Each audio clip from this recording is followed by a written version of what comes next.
믿음의 삶을 살아가고 있는 여러분들에게 매일이 일상이 간증이 있는 삶이 되기를 주님의 이름으로 선포합니다.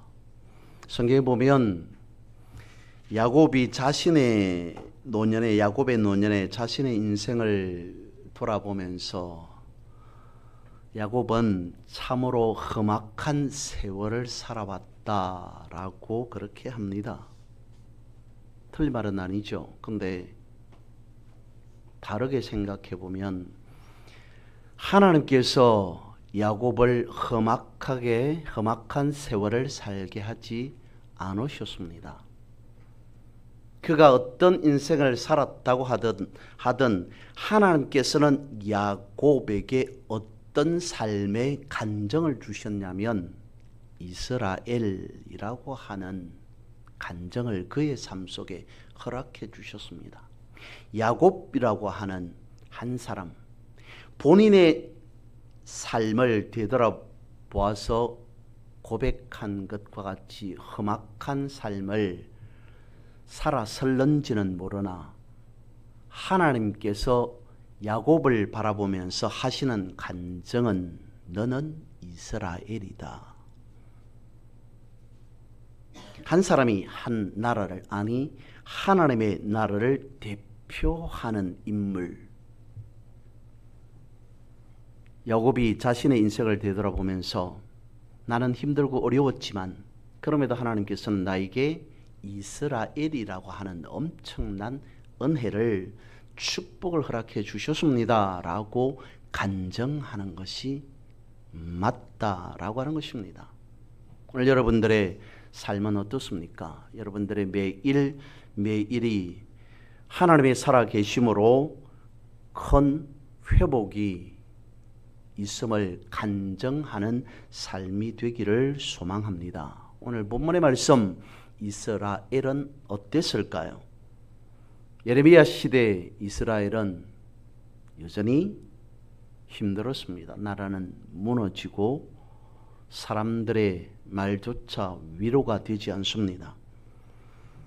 앞으로 나아갈 수 있는, 즉 미래를 내다볼 수 있는 소망 없었습니다. 그것을 반영하는 것이었을까요? 하나님께서 이와 같이 말씀합니다. 오늘 본문의 말씀 12절에 보면 내 상처는 고칠 수 없고 내 부상은 중하다라고 말합니다. 아픕니다. 근데 어떤 질병 때문에 아픈 부분도 있겠으나 본문의 말씀을 그대로 한다면 상처가 생겼다, 다쳤다는 겁니다. 조금 배인 정도가 아니더라는 거죠. 상처가 생겼는데 심한 것 같습니다. 고칠 수 없을 정도의 엄청난 심각한, 그래서 부상은 중하다라고 말합니다. 말 그대로 고칠 수 없다는 회복 불능의 상태, 방법이 없는 상태.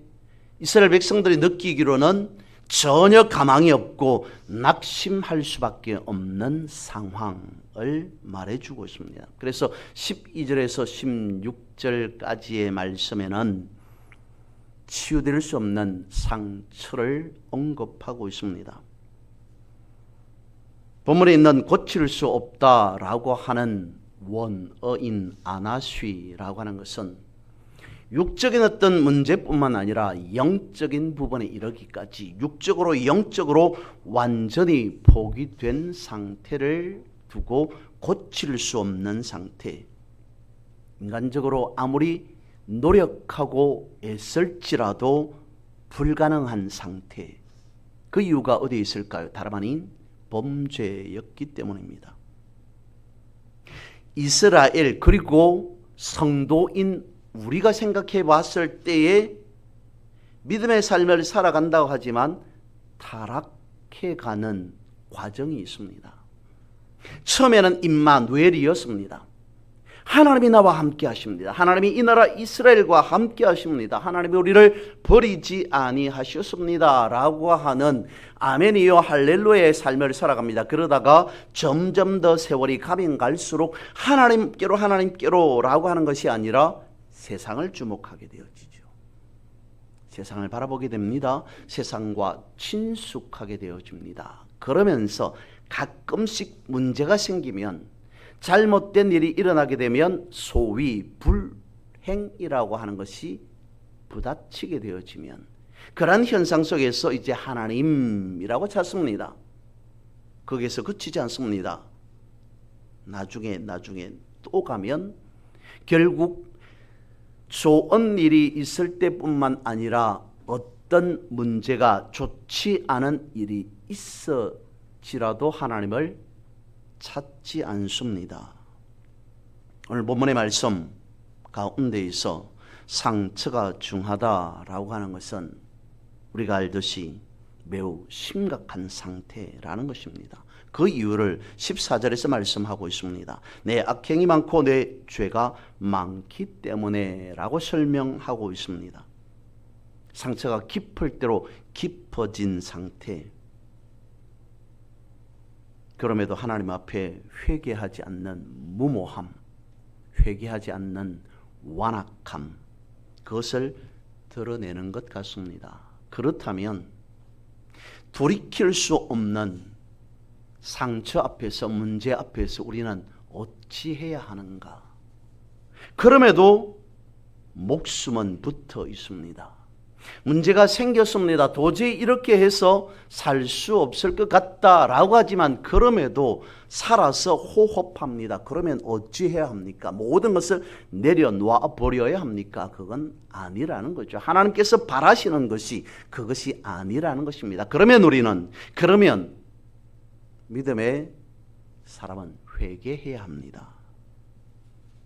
그러면 회개가 무엇이겠습니까? 몇 가지 회개에 대해서 말씀을 이렇다 저렇다 말씀을 드렸습니다만, 우리가 쉽게 생각하는 대로 회개란 하나님, 제가 잘못했습니다. 하나님 앞에 이렇게 큰 죄를 지었습니다 라고 말하는 것에서 그치는 것이 회개가 아니라 하나님의 음성을 듣는 것이 회개이다라는 것입니다. 다르게 말하면 하나님께 물어야 한다는 것입니다. 성경에서 말씀하고 있는 지혜라든지 명철, 순종 이런 것들을 보면 기본적으로 깔려 있는 개념이 의미가 무엇이냐면 하나님께서 말씀하실 때 듣는 것. 실화 말씀을 드렸습니다. 지혜라고 하는 성경의 예전의 번역에 지금은 듣는 마음이라고 솔로몬에게 주셨던 것을 몇 차례 말씀을 드렸습니다만 그것입니다. 회개라고 하는 것은 다른 것이 아니라 내가 하나님의 음성을 듣지 못해서 이런 일이 일어나지 않았습니까? 그러니 이제부터라도 하나님의 음성을 듣겠습니다. 샤마로 나아가는 삶. 하나님께서 들려주셨는데 하나님께서 들려주신 그 음성에 귀를 기울여야 되는데 귀를 막고 살았기 때문에 나에게 이런 일이 생긴 것 같습니다 라고 해야 하는 것이 회개여야 한다는 것이죠. 왜 그렇습니까? 하나님께 묻지 않으니 하나님의 음성이 들릴 리가 없습니다. 하나님의 음성이 들리지 않으니 내 마음대로 생각하고 판단하고 행동할 수밖에요. 그것을 대표적으로 우리 성경을 통해서 우리에게 가르쳐 주는 것이 사사기입니다. 뭐라고 반복해서 말씀하고 있습니까? 자기 소견에 옳은 대로 행하더라. 사사기에서 계속 반복되고 있는 것이 당시의 사람들, 사사가 되었던 일반 백성이 되었던 자기의 소견에 하나님께 묻고 하나님의 음성을 들어야 됨에도 불구하고 그렇지 않으니 우리가 이렇게 했으면 좋겠다, 아니 저렇게 하고 싶어 라고 하는 그것만을 하다 보니 그런 현상이 생기더라 라고 하는 것이죠. 사사기를 한마디로 표현한다면 하나님께 묻지 않았던 시대라고 말할 수 있지 않을까 싶습니다. 그것이 사사기 시대에만 있었던 일이겠습니까? 아닙니다. 성경 이스라엘 전체 역사 가운데에서 있었던 가장 심각한 문제, 그것이 다름 아닌 하나님께 묻지 않았다라고 하는 것입니다. 그러면 하나님께서 가장 기뻐하시는 것은 무엇이라는 겁니까? 하나님께 물어보는 것이죠. 하나님 이것은 어떻습니까? 하나님 저것은 어떻습니까? 아담의 마음속에 하나님께서 먹지 말라고 금지하신 과일을 먹고 싶은 마음이 생겼습니다. 묻지 않았습니다. 물었다면 어땠을까요? 하나님 저에게 이런 마음이 드는데 하나님께서 허락하신 하나님께서 주신 마음이 맞습니까? 제가 이것을 하고 싶은데 저렇게 하고 싶은데 저것이 하나님의 뜻이 맞습니까? 이것이 하나님의 원하시는 것이 맞습니까? 라고 끊임없이 묻는 것을 하나님은 좋아하신다는 것입니다. 우리 모든 삶을 통해서 하나님께 묻는 자를 하나님은 회복해 하시고 어렵다 하시고 형통케 하신다는 거죠. 오늘 본문에 있는 유다는 그랬습니다. 우리가 어떻게 하면 조금 더 숨쉬고 살 수 있을까? 너무 사로잡혀 있으니까 강박한 외부의 압력에 너무 위축되어 있으니까 몸부림치듯이 하는 것이 하나님 우리가 어떻게 하면 좋습니까? 라고 묻는 것이 아니라 나름대로 생각합니다. 힘세고 강한 애굽에 의지하면 우리가 숨통을 틔울 수 있겠구나. 주가 된 이 나라 이 백성, 무너진 이 나라 이 백성들이 다시 살아날 수 있지 않을까라고 생각했다는 것입니다. 그래서 성경은 오늘 본문은 말씀하고 있습니다. 결국 저들의 상처는 깊을 대로 깊어졌다. 부상이 중하도다라고 말씀하고 있습니다. 위기 앞에서, 절망의 순간 앞에서 이스라엘 백성들은 오늘 본문에서 말씀하고 있는 것은 환경을 탓합니다. 그래서 환경에 의지하고자 합니다. 세상의 권력에, 세상의 힘에 기대려고 합니다. 그런데 하나님은 그것이 아님을 말씀하고 있습니다. 저들의 문제는 무엇이냐? 얼마나 많은 심각한 범죄를 저질렀느냐? 라고 하는 것에서 기인한 영적 붕괴라고 하는 것을 지적하고 있습니다. 예레미야 8장 22절 말씀에 보면 이렇게 말씀하고 있습니다. 길라앗에는 유향이 없느냐라고 말씀하고 있습니다. 당시 길라앗 유향이라고 하는 것은 최고의 명약이었습니다. 그런데도 영적으로 타락해 버렸으니 그 좋은 양약도 소용이 없습니다. 치유되고 고치는데 효과를 발휘하지 못합니다. 왜 그렇습니까? 죄라고 하는 본질적인 문제를 그대로 두고 있기 때문이죠. 죄라고 하는 것은 하나님과의 단절, 하나님과의 관계의 파괴, 그러면서 언약으로 맺어진 하나님과의 그 관계의 모든 영적인 부분에 이르기까지 붕괴되어진 상태. 그것이 성경은 죄가 가지고 있는 가장 본질적인, 가장 심각한 문제임을 지적합니다. 오늘 본문에서 하나님께서 말씀하고 있는 것은 무엇이겠습니까? 너희들이 아무리 힘쓰고 있을지라도 결코 생긴 상처 치유되게 할 수 없다. 회복시킬 수 없다. 무엇이 없으면 하나님의 손길이 닿지 않으면. 우리는 평안을 원합니다. 행복을 추구합니다. 안락을 소망합니다. 그 가운데에서 우리의 힘씀과 애씀과 노력 어쩌면 숲으로 돌아갈 수 있다고도 성경 말씀하고 있습니다. 무엇이 없으면 하나님의 손길이 닿지 않는 그곳에 진정한 치유와 평안 있을 수 없다는 거죠.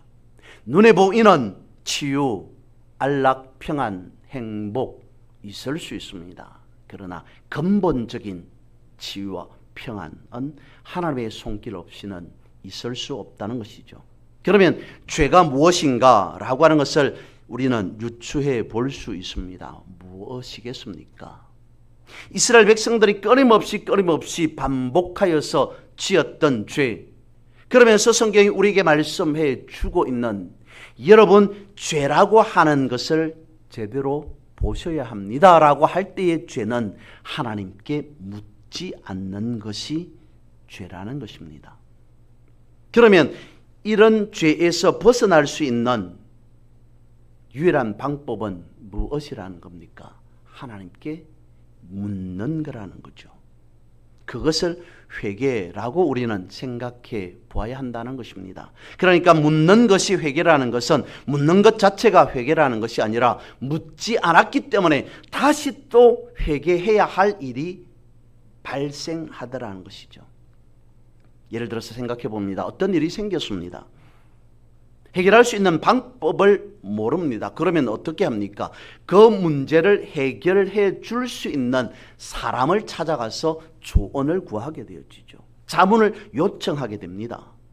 만약에 우리가 매일 쓰고 있는 휴대폰이 문제가 생겼습니다. 고장이 났습니다. 병원으로 찾아갑니다. 의사에게 찾아가서 당신은 사람도 살리니 내가 쓰고 있는 휴대폰 고쳐주시오라고 하면 어떨까요? 우리가 매일 쓰고 있는 휴대폰이 고장이 났습니다. 어차피 이것도 기계이니 내 옆집에 자동차를 수리하는 곳이 있습니다. 그곳에 가서 내 휴대폰도 조금 수리해 주십시오, 고쳐 주십시오라고 한다면 말이 되겠느냐라고 하는 것입니다. 휴대폰이 고장이 나면 휴대폰을 전문적으로 고치는, 수리하는 곳으로 찾아가서 고쳐달라고 해야 하는 것이 맞습니다. 문제가 생겼습니다. 그 문제가 나의 노력의 부족, 헌신의 부족, 나의 게으름 이런 것과는 상관이 없습니다. 누가 보더라도 심각한 영적인 문제입니다. 병원을 찾아가야 될까요? 약을 먹으면 될까요? 세상에서 문제를 잘 해결해 줄 수 있는 상담가를 찾아가면 해결되겠습니까? 아니라는 거죠. 하나님을 찾아가셔야 된다. 하나님께 물어야 된다는 것입니다. 그런데 하나님께 묻지 않는다는 것은 그렇게 삶을 살아간다는 것은 하나님께 물을 필요가 없다라고 판단했기 때문이라는 것입니다. 이스라엘의 역사 가운데에서 저들은 하나님 앞에 수백 번 회개해야 할 일이 생겼습니다. 역으로 생각해 보면 수백 번 물어야 할 일이 있었음에도 묻지 않았다는 것이죠. 회개해야 할 수백 번의 일이 생긴 원인을 제대로 진단하지 않았다는 결론입니다. 병이 재발하는 원인은 어디에 있겠습니까? 어떤 문제가 생겼습니다. 그 현상만 제거하기 때문에 뿌리를, 원인을 제거해야 됨에도 현상만 제거하니까 다시 재발하고 재발하게 되어지죠. 영적인 문제에 있어서도 마찬가지입니다. 일어난 현상이 아니라 원인을 파악하는 것이 중요합니다. 그래야만이 해결할 수 있는 방법을 찾을 수 있습니다.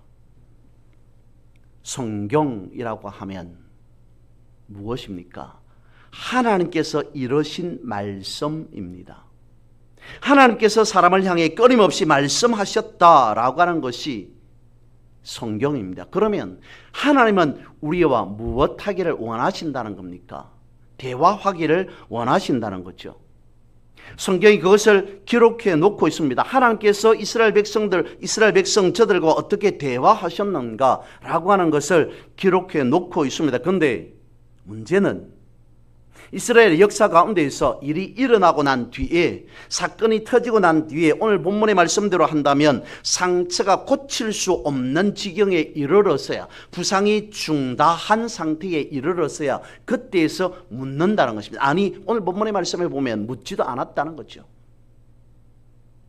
하나님께서 이스라엘 백성들과 사람들과 대화하기를 원합니다. 그런데 문제가 생기고 난 뒤에 하나님은 대화하기를 원하는 것이 아니라 미리 대화하기를 원하신다. 미리 물어라 라고 하는 것. 평소에 인간관계 속에서 문제가 생겼을 때 나에게 이런 문제가 있습니다 라고 하면 그 사람으로부터 조언을 받고 도움을 받을 수 있는 것과 같이 하나님께서도 이스라엘 백성들과 오늘 우리와 평소에 대화하기를 원합니다. 평소에는 전혀 대화 없이 지내다가 문제가 생겼을 때 도와주십시오라고 한다면 하나님께서 그것을 바라보시면서 그래 내가 누구보다도 너만큼은 이라고 말씀하시겠냐는 겁니다. 왜 그렇습니까? 죄라고 하는, 즉 하나님께 묻지 않는 상태의 삶이라고 하는 것은 하나님과의 관계를 파괴하기 때문입니다. 이사야 59장 2절에서 말씀하고 있습니다. 너희 죄악이 너희와 너희 하나님 사이를 갈라 놓았고 너희 죄가 그의 얼굴을 가리어 너희에게서 듣지 않으시게 함이니라. 무엇이라고 말씀하고 있습니까?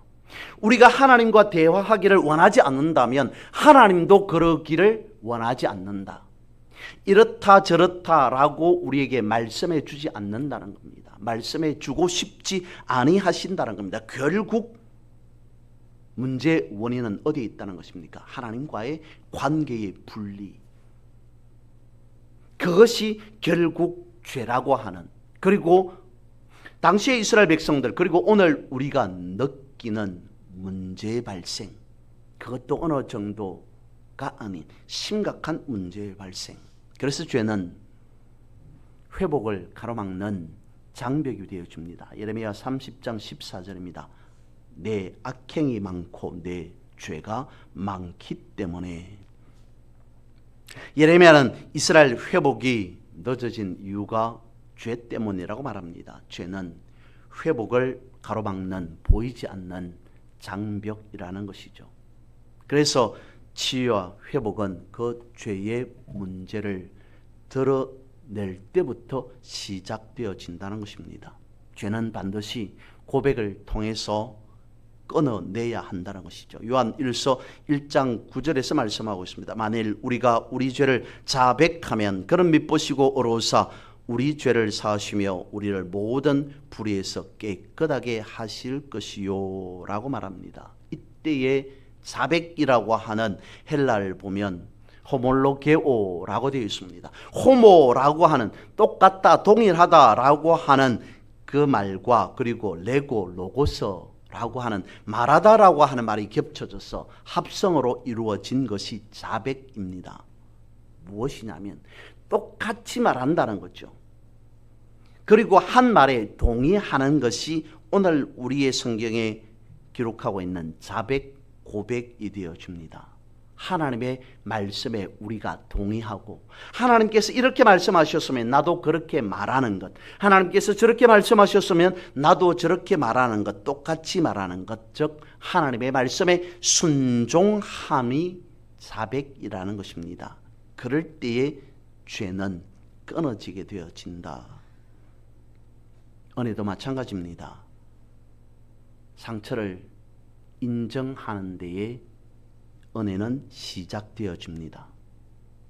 내 손을 내려놓고 하나님의 손을 기다릴 때 치유가 시작되어진다는 것이죠. 그러면 하나님은 죄를 어떻게 진단하실까요? 사무엘상 16장 7절입니다. 여호와께서는 사람을 외모로 보거니와 나 여호와는 중심을 보신다라고 말씀하고 있습니다. 내면의 상태, 우리의 마음의 깊은 중심을 보시는 것이 하나님이시다. 사람은 상처에 치중합니다. 부상에 집중합니다. 하나님은 그렇게 생긴 원인이 끝이 아닌 속에 대한 부분으로 진단하신다는 것이죠. 그래서 그 진단의 말씀을 주십니다. 오늘 본문의 말씀에 보면 12절, 17절, 18절, 21절 말씀에 보면 여호와께서 말씀하시니라 라고 하는 것이 반복되고 있습니다. 하나님이 먼저 이스라엘의 문제를 어떻게 진단하셨는가 라고 하는 것을 말씀하셨다는 것입니다. 하나님은 우리의 가장 깊은 곳을 향하여 진단하십니다. 사람들은 그랬다는 것이죠. 부인했습니다. 죄를 덮으려고 했습니다. 스스로 괜찮다고 했다는 것입니다. 그런데 하나님은 깊은 상처를 드러내셨다는 것입니다. 그 진단을 통해 회복을 말씀하셨기 때문입니다.